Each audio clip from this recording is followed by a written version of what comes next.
Dead Man Logan has finally ended in probably the most peaceful way you could possibly come up with. Basket Full of Heads is slowly becoming my favorite comic book. I don't know if it's nostalgia, if it's actually good reading. And Chrononauts is basically, dude, where's my car if they were scientists instead of stoners? That and more on this episode of Pocan Joe. Let's roll that intro.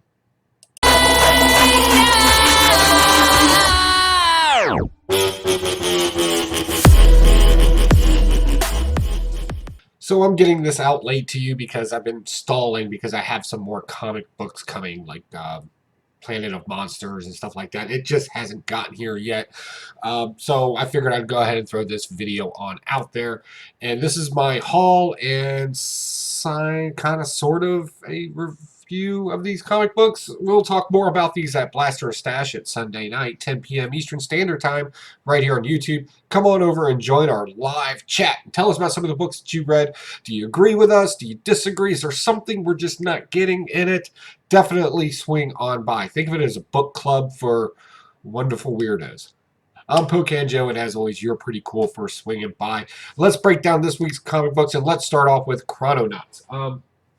As I said at the beginning, this is basically a dude, where's my car if they were scientists.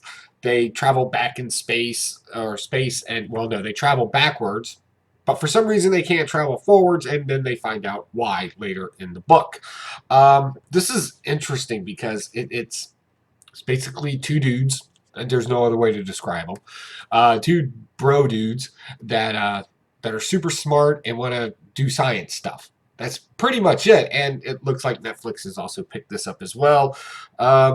When it comes to Mark Millar, he's kind of a hit or miss sometimes, and I really don't want to pass any judgment on this first issue. I really want to read the second issues to see if this is something I want to hold on to. But honestly, this didn't read, nor did it look like a comic book. It looks like a script, and it reads like kind of sort of a script. That's how I ultimately looked at this. This seems more like what they pitched at Netflix versus producing a comic book for people, because it was just a little over the top with the whole bromance thing. I don't know. What did you think? Comment down below. Moving on, and that's until my other independents get here. That's all my independents. So let's move on to Marvel. Yeah, good stuff in Marvel lately. Yes. Let's go ahead and start off with Venom. In case you didn't know, Dylan Brock in this is unique. We kind of already knew that, but now Sleeper does, because that's a big thing. I know I should have been excited about this, but I was like, we already knew this. Tell the reader something new. Don't make the characters start realizing it. But whatever the case is, we get a lot of action in this. I mean, other than that one little thing, the art's always beautiful in this. We're backing back up to the fight with the Scorpion in the street and all that mess, with Venom being kind of held up in it. The kids have to escape, and Dylan tries to let Sleeper be a part of them. Meld, I guess, is what we'll call it. In fact, maybe. I don't know. But he can't, because Dylan is unique. There's something special about him. And this thing that's in him doesn't want another symbiote related to him. So Sleeper turns into a wolf. We find out that Dylan likes a cat. That's the only revelation we didn't know before. And finally, Hawkeye finally sneaks up on everybody. This is how do we put this? This is a savior story. I'll put it that way. Ultimately, in some way, Dylan has to be the savior of everything that happens in here. I like those kind of stories. I think that's fair. Now, I'm not saying savior as in, like, Christ or anything like that. But at some point, the young, naive boy has to grow up quickly, ultimately saving everybody. I think that's a good spin that they're throwing on this. I'll read that. That seems pretty good. So this is definitely a good book. Next, I got a bunch of these Comic Fest things. I haven't read these yet. Usually free comic books I just hold on to. So moving on, we got Dead Man Logan. As mentioned before, we finally killed Dead Man Logan in this. I really enjoy this. I like this Cage Thor that's in here. I think it's fun. It's whimsical to some degree in a violent way. She literally throws her hammer right through Sinister's head, exploding it. Yeah, I like this Thor. It's pretty cool. Um, and of course, in order to fight the final battle with Sabretooth, Wolverine has to inject himself with his Regen X stuff. And of course, he fights and he tears apart, yet again, I might add, Sabretooth. I liked it because there was just all this old man talk in it, and he still collapses him. But unfortunately, because he is so damaged in this, he wants to die, and he wants to die near his family, his wife and his 2 kids in this particular universe. Man, that was so great. And of course, Hulk Baby and Miss Cage have to take him there. And he does what we would expect to see in a movie or a show. He's sitting there with his dead family and he's telling them about regrets and how he could have been and what he could have been and what he should have been. And ultimately he comes to peace with it. And I mean, just the artwork alone describing this was awesome. Just that fade. It was awesome. And then, of course, the goodbye and the, yeah, now we need to be superheroes because he was superhero speech that she gives Baby Hulk. I liked it. It really laid it down. It really opened up. If you don't know, they're going to have some more issues of this particular universe coming forward with Cage or female Thor and Baby Hulk. Moving on, it looks like there's going to be a younger Ant-Man of some sort. We're not sure if it's going to be Hank Pym or whoever at this point, but I am excited. I'll probably pick up a couple of issues of it. As far as sustainability, I don't know how long I'll keep it. I got to read the story. Let's see here. Moving on. Excalibur. Let's talk about some Excalibur. I went with this particular one right here. A little nostalgia, right? If you remember Big League chewing gum, that's what that kind of, the pouched tobacco. It was supposed to mimic it. This is good. Yet another spinoff from X-Men, and now we're dealing more with the metaphysical or magical, right? We're dealing with a lot of magic in this one. And for some reason, Apocalypse is a wizard now. I maybe, like, I don't know. Like, there was always some hint to mysticism to some degree, more so in the movie than the actual comic books, but still, it's in there and it just kind of plays weird. So yeah, I didn't much care for this issue. I mean, there was some cool stuff in it. More likely I'll pick up issue number 2. But in case you don't know, we now have a female Captain Britain. It seems like I'm saying a lot of characters that are turning female now. I don't know. So yeah, that happened in here. Psylocke, they've made this poor character so many different things at this point now. It's just a mess to keep track of. I didn't much care about that. Yes, we know that Rogue and Gambit are together. Any X-Men fan knows that. But we're constantly reminded in that how overprotective he is. In Camelot, there's somebody in charge there that's evil, and it's a woman. I don't know. I don't want to come off like I hate the female characters in any way. That's not my argument here. My argument is this is boring. Like, it's legitimately boring. There were some action scenes in it, and I was like, okay, let's do some more of this. And then, like, it's nothing but dialogue. Just more and more god-awful dialogue of the way people don't talk. So, yeah. I think that's my big hang-up in this.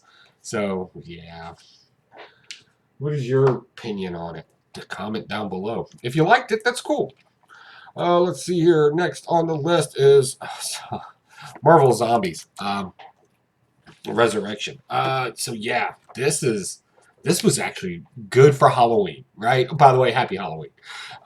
This was pretty interesting. So if you don't know, all of our space-based Marvel characters that were out in space have been turned into zombies. And of course, they need a spaceship of sorts that can fit them all. So they infected Galactus and killed him, and they're pretty much just riding his body towards Earth. Yeah. So our Avengers here on Earth want to go out to space because all they see is Galactus coming. They want to know what's going on. They go into the body. Reed Richards, being Reed Richards, wants to take a bunch of samples and test and blah, blah, blah, blah, blah, science, right?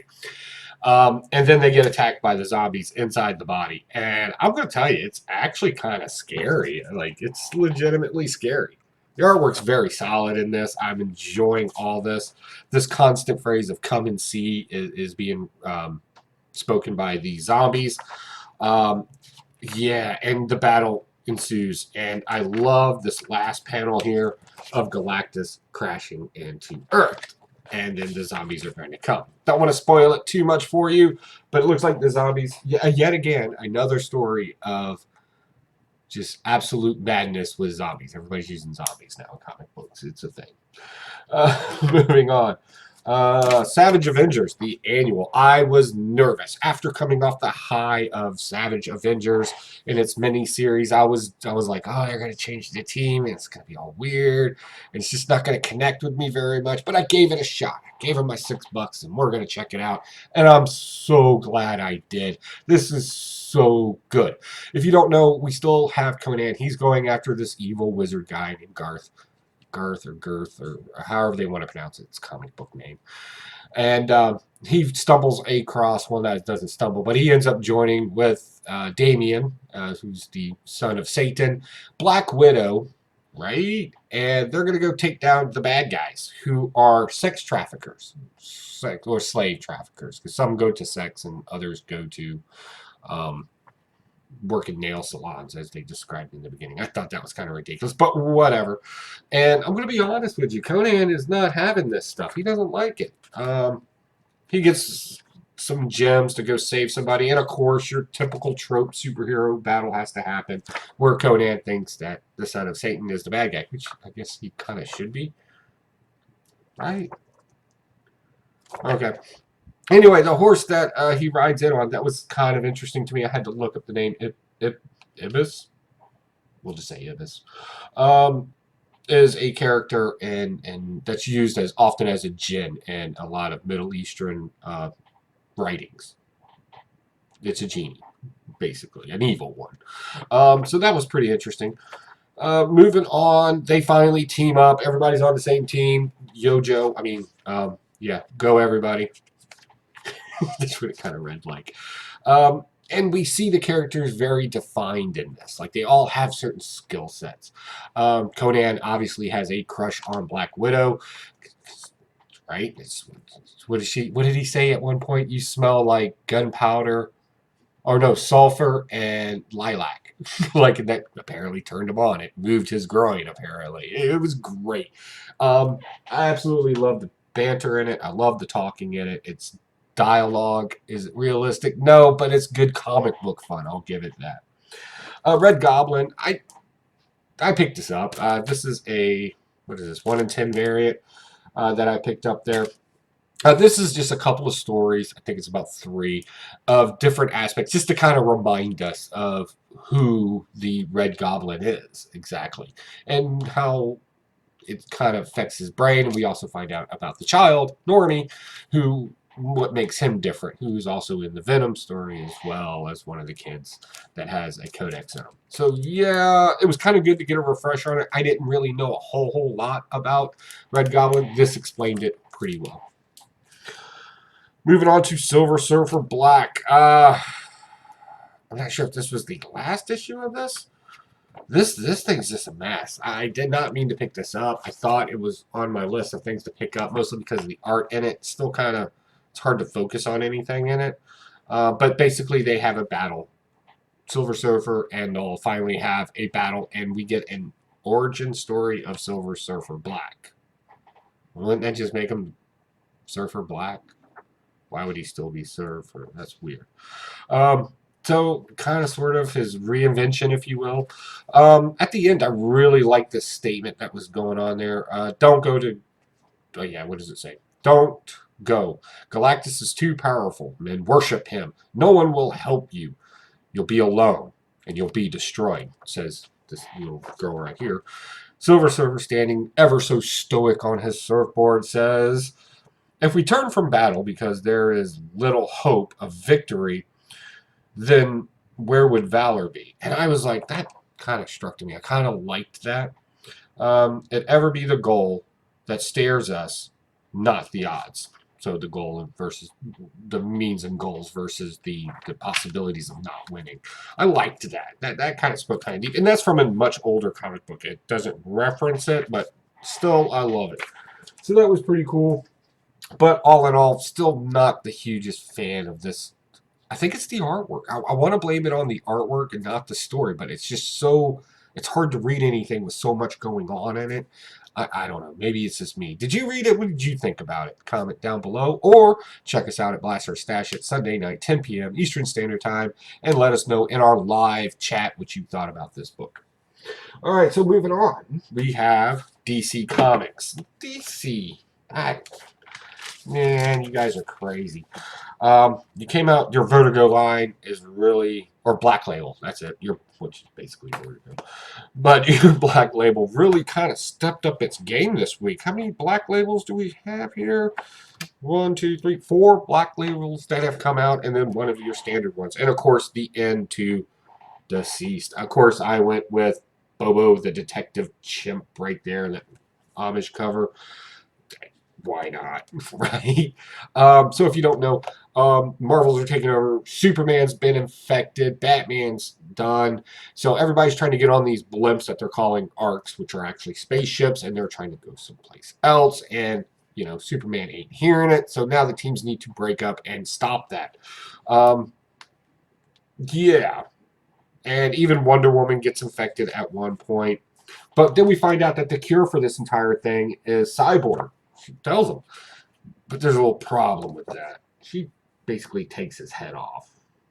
Yeah, that happened. So they're journeying through space, and we get a glimpse of hope as we see the circle and ring. Now, the question is, where are they going? They're calling it Earth 2, but is it the multiverse Earth 2? And if so, they wouldn't need a spaceship to get there, right? Like, that's a... Okay, so where is this Earth 2 at? Is the story going to continue on? I'm sure they'll bring it back at some point. But all in all, this is a good book of just losing. And losing epically. You get your short little battles of victory every now and then, like shooting a zombie in the eye. My favorite part is when they shot Aquaman. I'm not a fan of Aquaman.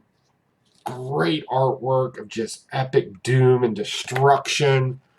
And the bravery of people, and then watching it fail, it's just ridiculously good. Kind of takes our superheroes down a notch and shows how easy it is to infect them. So I liked this. This is good stuff. Definitely going to be reading some more of that.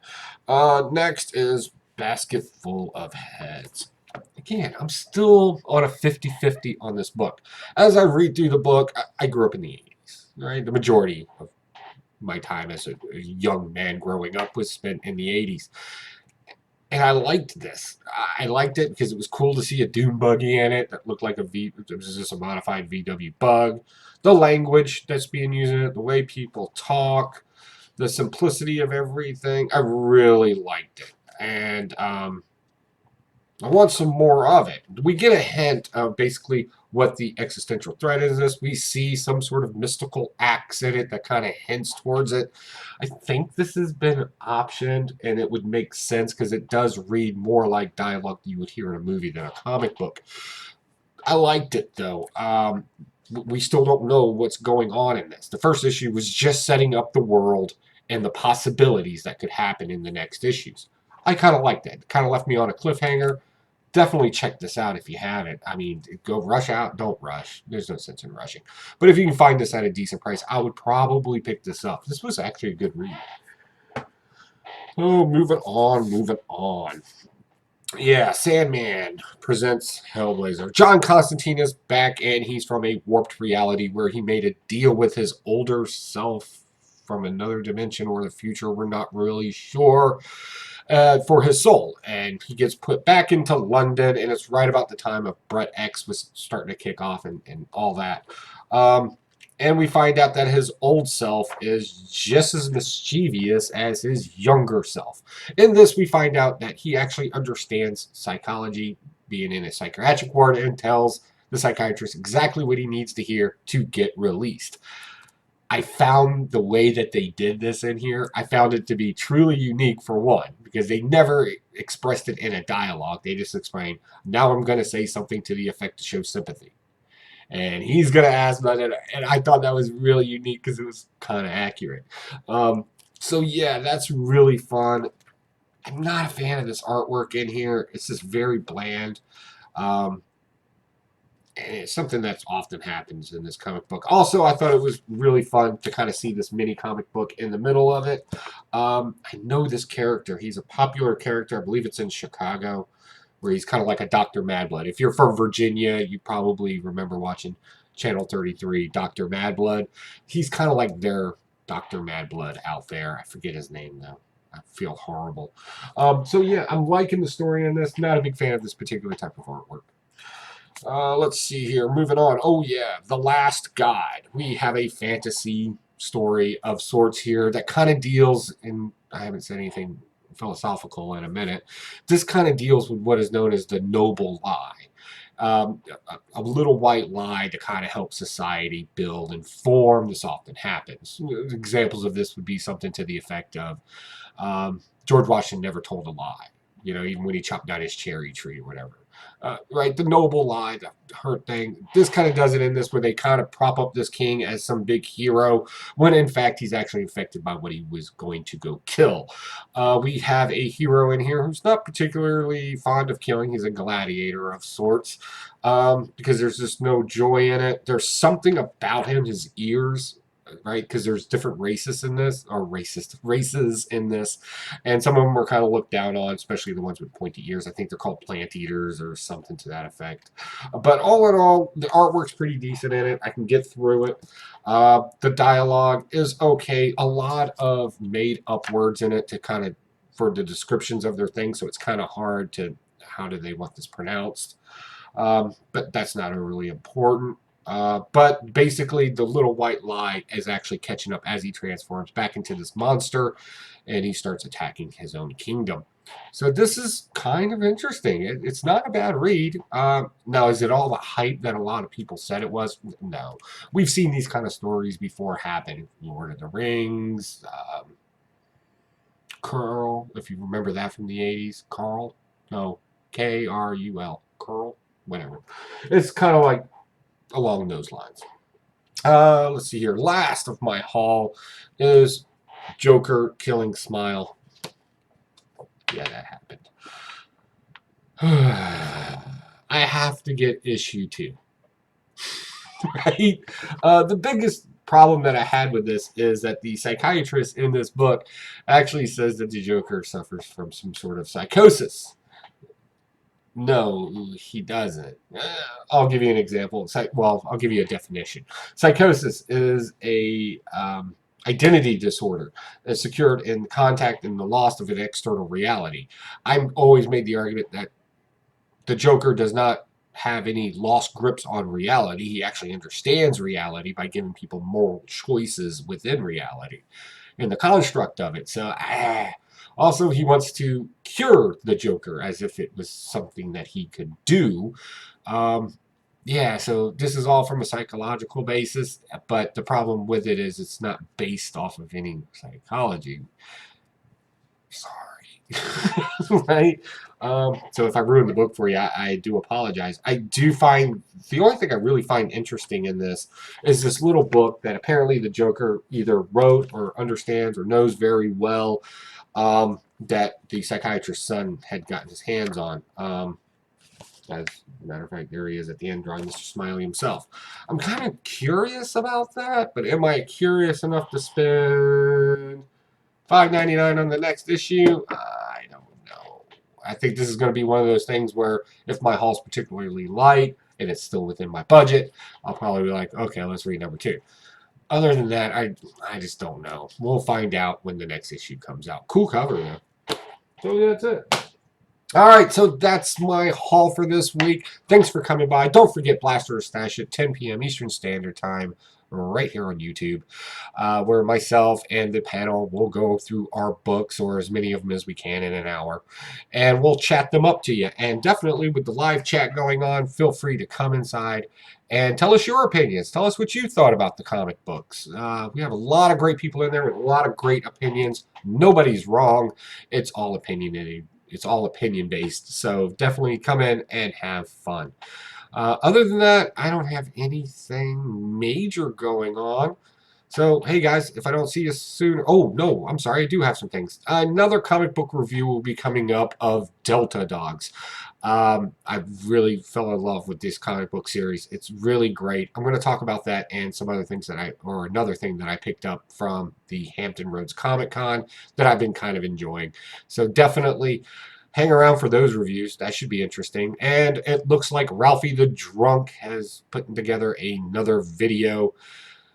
Spoiler warning, is on Captain America, and it's so sad, but what do you expect from a drunk? So definitely keep on the lookout for that as well. An easy way to keep on the lookout for everything is subscribe and hit that notification bell. We'll get that out to you. That way you'll always on top of when the next video comes out. Other than that, folks, I don't have anything else. Take it easy. Have a good day. Enjoy what little bit of warm weather on the East Coast that we have going on right now because it's getting cold. Bye.